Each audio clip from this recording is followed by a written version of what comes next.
कहानी महाराष्ट्र के एक गांव की है। नागपुर से करीब 3 घंटे दूर एक छोटा सा गांव है, बेला। राजेश की शादी शिल्पा से हुई थी। उनकी शादी को तकरीबन 2 साल हो चुके थे। एक बार शिल्पा अपने गांव गई थी अपने माँ बाप से मिलने के लिए। करीब 15 दिन बीत चुके थे और अब उसे वापस आना था। राजेश उसे लेने के लिए उसके गांव के लिए रवाना हो गया। शाम की ट्रेन से वो बेला गांव पहुंच गया। राजेश अपनी वाइफ को सरप्राइज देना चाहता था। वहां से बस से करीब 9:30 बजे वो बेला गांव की सरहद पे पहुंच गया। रात हो चुकी थी और अब उसे ज़्यादा कोई गाड़ी वगैरह नहीं मिल रही थी गांव जाने के लिए। थोड़ा इंतजार करने के बाद उसे एक गाड़ी मिल गई जिसने उसे श्वेता के घर से करीब 1 किलोमीटर दूर उतार दिया। रास्ता अंधेरा था और अब एकदम खाली हो चुका था। कुछ दूर चलने के बाद उसे ऐसा लगने लगा जैसे वो रास्ता भटक चुका है, पर फिर भी वो रास्ते पे आगे चलने लगा। उसने सोचा कि अगर रास्ते में कोई मिला तो उससे वो रास्ता पूछ लेगा। ऐसे ही थोड़ी दूर चलने के बाद रास्ते के किनारे उसे एक छोटी सी चाय की टपरी दिखी। राजेश ने सोचा कि क्यों ना इसी से रास्ता पूछ लिया जाए। धीरे धीरे वो चाय की टपरी की ओर बढ़ने लगा। जैसे जैसे वो पास बढ़ने लगा उसे ये महसूस होने लगा कि जैसे उस दुकान पे कोई था ही नहीं। धीरे धीरे जब वहाँ पहुँचा तो उसने वहाँ पे आवाज़ लगाई।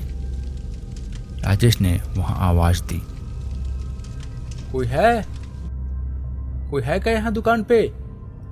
तभी दुकान के कोने में से अंधेरे में से एक बूढ़ा सामने आया। हाँ बेटा, यहीं हूँ, बोलो क्या चाहिए? चाचा चाहिए कुछ नहीं, लेकिन मैं रास्ता भटक गया हूँ। जीवन सिंह के घर की तरफ जाना है मुझे, बता सकते हैं किस तरफ है? बेटा रास्ता तो मैं बता दूंगा, पर इस वक्त उधर जाना सही नहीं है। रात बहुत हो चुकी है, ना जाने कहाँ किस राह पे क्या मिल जाए। अरे काका, आप रास्ता बता दीजिए बस, बाकी मैं देख लूंगा। ठीक है, अगर तुम नहीं मानते हो तो मैं क्या कर सकता हूँ। मैंने समझाया तो था तुम्हें। यहाँ से इसी रास्ते पे आगे चलते जाओ, वहाँ तुम्हें 2 रास्ते दिखेंगे आगे की ओर जाते हुए। एक छोटा पतला सा और एक थोड़ा चौड़ा। वहाँ से चौड़े रास्ते पे चले जाना और उसी रास्ते पे करीब 500 मीटर आगे तुम्हें जीवन सिंह का घर नजर आएगा। अच्छा ठीक है काका, शुक्रिया। इसके बाद राजेश उसी रास्ते पे आगे चलने लगा। कुछ दूर चलने के बाद उसे वहां से 3 रास्ते दिखे। उस काका ने तो कहा था कि 2 रास्ते होंगे, पर यहाँ तो 3 रास्ते हैं। अब किधर जाऊं? काका ने कहा था कि चौड़ा वाला रास्ता पकड़ लेना। यहाँ जो सबसे चौड़ा वाला रास्ता है वही पकड़ लेता हूँ और इसी पे चलते जाता हूँ। राजेश फिर उसी रास्ते पे मुड़ गया। अब वहाँ चलते चलते उसे करीब 20 मिनट हो चुके थे। काका के अनुसार तो 500 मीटर की दूर पे ही होना चाहिए था, पर मैं तो आधे घंटे से चलते जा रहा हूँ। कुछ तो गड़बड़ है। राजेश फिर भी आगे चलता गया। थोड़ा जाने के बाद उसे एक मंदिर दिखा रास्ते में और वो उधर चलने लगा। राजेश ने सोचा कि क्यों ना थोड़ा आराम कर लो यहाँ पे, थोड़ी देर बाद आगे बढ़ जाऊंगा। इतना लंबा सफ़र करके थक गया हूँ। वो फिर उस मंदिर में चला गया। जब वो उस मंदिर के पास पहुंचा तो वहाँ एक छोटा सा बोर्ड लगा हुआ था। बोर्ड पे लिखा था, अपनी सुरक्षा के लिए शाम 7 बजे के बाद मंदिर में ना आए।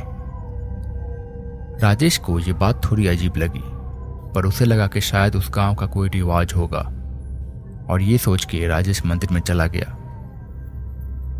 ये मंदिर काफी अजीब सा था। यहाँ कोई मूर्ति नहीं थी और काफी पुराना मंदिर था। यहाँ ऐसा लग रहा था जैसे कई सालों से कोई भी पूजा नहीं हुई थी। मंदिर की दीवार पे अजीब अजीब सी लिपि में कुछ लिखा हुआ था। ऐसा लग रहा था जैसे किसी प्रकार का मंत्र हो। मंदिर के बीच में जहाँ मूर्ति होनी चाहिए थी वहाँ अजीब आकृति बनी हुई थी, और वहाँ जैसे मुर्गे या किसी जानवर के पंख पड़े हुए थे। ये देख के ऐसा लग रहा था जैसे यहाँ किसी प्रकार की बलि दी गई थी, और ये सब बहुत ही अजीब लग रहा था उसे। ऐसे ही बैठने की बजाय वो मंदिर के पीछे की ओर जाने लगा। उसे ऐसा लगा जैसे वहां एक दरवाजा है। उसने वो दरवाजा खोला। अंदर एक छोटा सा दिया जल रहा था। उसके मन में न जाने क्या आया, वो अंदर चला गया। अंदर एक अजीब सी दुर्गंध थी। कुछ सेकंड रुकने के बाद उसने वहां से निकल जाने का फैसला किया। वो पीछे मुड़ा निकलने के लिए, पर अब वहां कोई दरवाजा नहीं था। उसने चारों ओर देखा, पर दीवार पे कोई भी दरवाजा नहीं था। उसने दिए को हाथ में उठाया और दीवार की ओर ले जाना चाहा, पर अब वो दीवार दूर थी।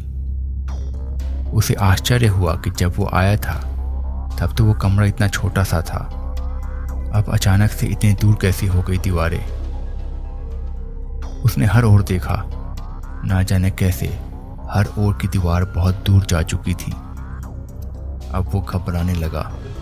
वो दिया लेके कुछ दूर उसी तरफ आगे बढ़ने लगा, पर हर तरफ कुछ भी नहीं था।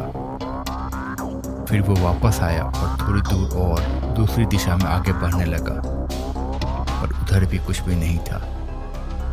अब उसे इस बात का भी अंदाजा नहीं लग रहा था कि वो कितना आगे बढ़ चुका है उस कमरे में, या फिर कितना पीछे जा रहा है। हर तरफ एक जैसा ही था, एकदम खाली और अंधेरा। जो एक रोशनी थी वो बस उस दिए की आ रही थी। उसे ऐसा लग रहा था जैसे वो एक अंधेरे के बहुत ही विशाल समंदर में है और उसके हाथ में बस एक दिया है जो थोड़ी सी रोशनी कर रहा है। उसने अपने हाथ की घड़ी की ओर देखा तो घड़ी रुक चुकी थी। राजेश अब बहुत घबरा चुका था और बहुत ज़्यादा थक भी चुका था। वो जाके फिर वहीं पे बीचों बीच बैठ गया।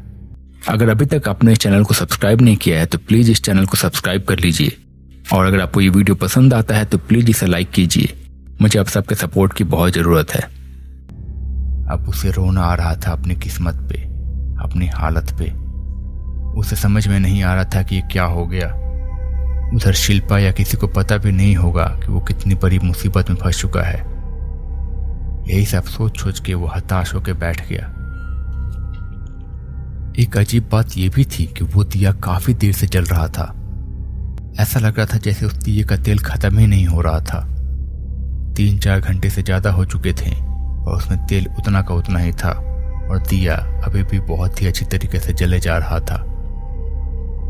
1-2 घंटे के बाद वो हिम्मत करके फिर से खड़ा हुआ और वो दिया लेके आगे बढ़ा। इस बार अचानक से उसके पैरों से कुछ टकराया। उसने देखा तो वहां पे एक किताब पड़ी हुई थी। उसने वो किताब उठाई। उस पे लिखा था काल महाचक्र। उसने वो किताब खोली। 1-2 पन्ने पलटने के बाद जैसे उसके होश उड़ गए। तो दोस्तों, कैसा लगा आपको ये पार्ट? अगर आपको ये पार्ट पसंद आया है तो प्लीज इसे लाइक कीजिए। कमेंट में लिखिए कि आपको क्या लगता है आगे क्या होगा, और अगर अभी तक आपने इस चैनल को सब्सक्राइब नहीं किया है तो प्लीज इसे सब्सक्राइब कर लीजिए। मैं मिलता हूँ बहुत जल्द अगले पार्ट के साथ। तब तक के लिए बाय बाय। अपना ख्याल रखिए।